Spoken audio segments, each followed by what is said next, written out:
सध्या तुमची love story पण फार व्हायरल होते. कुठली हो? तुम्ही लव्ह स्टोरी सांगितलेली कुठली म्हणजे? मी बोलून लव्ह स्टोरी कुठली नाही, लव्ह स्टोरी कुठली हे मला विचारणं माझं कर्तव्य एकच आहे. लव्ह स्टोरी आहे तुमची ना? नाही, लव्ह स्टोरी म्हणजे लव्ह स्टोरी राजकारणामध्ये पण असतात ना, म्हणून मी बोललो कुठली. अच्छा, आता त्यांनी उद्धव साहेबांचा विषय काढला आणि तुम्ही लव्ह स्टोरीवर गेलात म्हणून मला शंका आली. आता कोणी रात्री बेरात्री इकडे गेलं तिकडे गेलं ही चर्चा चालू होते, बोलो माझ्या लव्ह स्टोरीची काही चर्चा आहे की काय? नाही, तुमच्या आयुष्यातल्या खऱ्याखुऱ्या एकमेव लव्ह स्टोरी बद्दल बोलतोय मी. तर तिथं म्हणजे हा काय फक्त हिंदी विरोध म्हणून नाहीये, याच्यामध्ये गुजराती बंगाली सगळ्याच भाषा आहेत ना. मग तुमच्याकडं तर तुमच्या मिसेस गुजराती आहेत, मग तुम्हाला घरातून विरोध होत नाही का? अहो, तुम्हाला माहिती नाही असेल कदाचित, परंतु तुम्ही ती अर्धी लव्ह स्टोरी ऐकली, पूर्ण सांगा आधी. अजून ऐकलेलं नाही. माझी पत्नी गुजराती आहे, ती माझी शेजारीन. म्हणजे मी मगाशी त्या कार्यक्रमामध्ये बोललो, ती 10वीला जेव्हा होती तेव्हा 10वीचा रिझल्ट विद्यार्थी संघटनेचा कार्यकर्ता म्हणून मी काढून दिला होता. नंतर तिचं 11वीचं ॲडमिशन सुद्धा मीच केलं आणि ते सगळं एवढं प्रभावित ती झाली की तिचे वयाचे 18 म्हणजे SY BComला असतानाच तिने माझ्याबरोबर लग्न केलं. म्हणजे एवढी प्रभावित झाली ती माझ्या कामावर.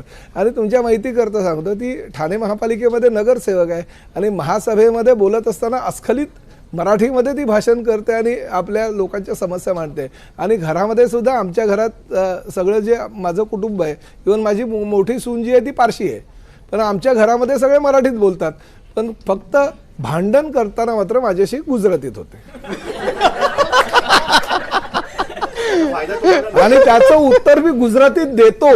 अच्छा, हा निर्णय आहे, हा निर्णय खरोखर खूप चांगला निर्णय आहे की मराठीसाठी किंवा मराठीची वृद्धी व्हावी याच्यासाठी सरकार म्हणून तुम्ही हा निर्णय घेताय. पण या निर्णयानं काय होणार आहे? म्हणजे हा निर्णय जर समजा यशस्वी ठरला तर याच्या पुढे मग जे हॉटेलवाले आहेत गैर मराठी, त्यांना पण तुम्ही अशा पद्धतीची अशी काही चर्चा झाली आहे का? म्हणजे नाही हो, परिवहन मंत्री आणि ते होऊ शकत नाही. मुंबई सारख्या ठिकाणी ह्या गोष्टी होऊ सुद्धा शकत नाही आणि त्यावर कोणी प्रयत्न सुद्धा करता कामा नये. कारण जे शक्य आहे तेच तुम्ही करा.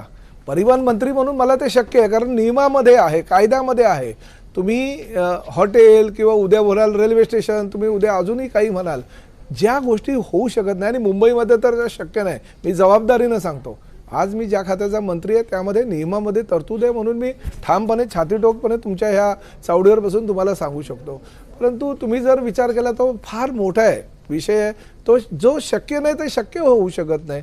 कुठलीही भाषा ही मुंबईसारख्या ठिकाणी एकाच भाषेमध्ये 100% लोक बोलूच शकत नाही, वस्तुस्थिती आहे. पण ज्या ठिकाणी प्रवासी आहे त्या ठिकाणचा ड्रायव्हर, त्या ठिकाणचा जो टॅक्सी रिक्षावाला जो असेल त्यांनी मराठीत बोलायला पाहिजे. आपण सुरुवात इकडनं करायला काय हरकत आहे?